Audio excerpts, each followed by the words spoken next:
Supreme court ने अभिव्यक्ति की आजादी और सोशल मीडिया की जिम्मेदारी को लेकर एक अहम टिप्पणी की है। मामला है अशोका यूनिवर्सिटी के प्रोफेसर अली खान महमूदाबाद का, जिनके खिलाफ हरियाणा सरकार ने एक आपराधिक केस दर्ज किया है।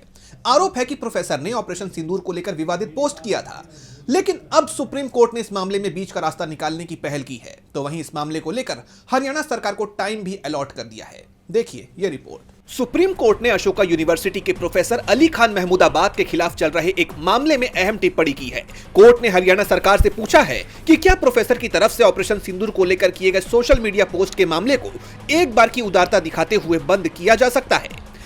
चीफ जस्टिस सूर्यकांत और जस्टिस जॉय मौलिया बागची की बेंच ने सुनवाई के दौरान राज्य सरकार को सुझाव दिया कि वो प्रोफेसर पर मुकदमा चलाने की मंजूरी न देकर मामले को यहीं खत्म कर दे। हालांकि कोर्ट ने इसके साथ ही एक अहम शर्त भी जोड़ी। चीफ जस्टिस ने मौखिक रूप से कहा कि अगर राज्य सरकार नरमी बरतने को तैयार है तो प्रोफेसर महमूदाबाद को भी भविष्य में बहुत जिम्मेदारी से पेश आना होगा। आइए एक बार जानते हैं कि कोर्ट रूम में क्या हुआ। अदालत की कार्रवाई शुरू होते ही चीफ जस्टिस सूर्यकांत ने सीधे हरियाणा सरकार के वकील एएसजी एसवी राजू से सवाल किया कि क्या सरकार मुकदमा चलाने की मंजूरी देने को तैयार नहीं है। इस पर एएसजी एसवी राजू ने कहा कि सर, मंजूरी अभी भी पेंडिंग है, उस पर विचार किया जा रहा है। इस पर जस्टिस जॉय मौलिया बागची थोड़े सख्त लहजे में बोले कि ये कब से पेंडिंग है, आपने चार्जशीट कब दाखिल की थी।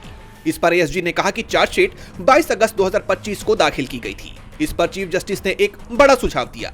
उन्होंने कहा कि देखिए, अगर एक सक्षम अथॉरिटी एक राय बना ले और एक बार की उदारता दिखाते हुए इस मुद्दे को यहीं बंद कर दे तो हमें मामले की मेरिट यानी सही गलत में जाने की जरूरत ही नहीं पड़ेगी। लेकिन जस्टिस सूर्यकांत ने फौरन प्रोफेसर महमूदाबाद की तरफ इशारा करते हुए एक तीखी चेतावनी भी जोड़ दी। उन्होंने कहा, लेकिन सुनिए, हम ये भी नहीं कहना चाहते कि वो ऐसे बन जाएं कि जिस पल हम कहें कि हम केस बंद कर रहे हैं वो कहें कि अब तो मैं फिर से कुछ भी लिखना शुरू कर दूंगा। उन्हें बहुत जिम्मेदारी से काम करना होगा।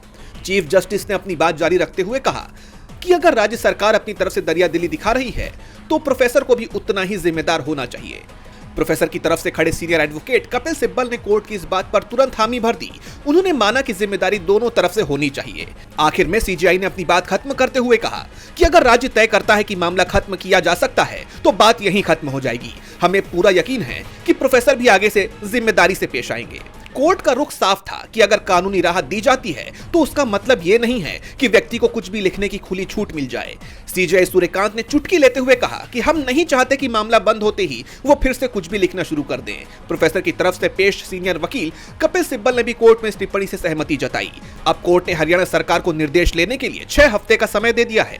तब तक प्रोफेसर को गिरफ्तारी या सख्त कार्रवाई से मिला अंतरिम संरक्षण जारी रहेगा। डीबी लाइव की रिपोर्ट।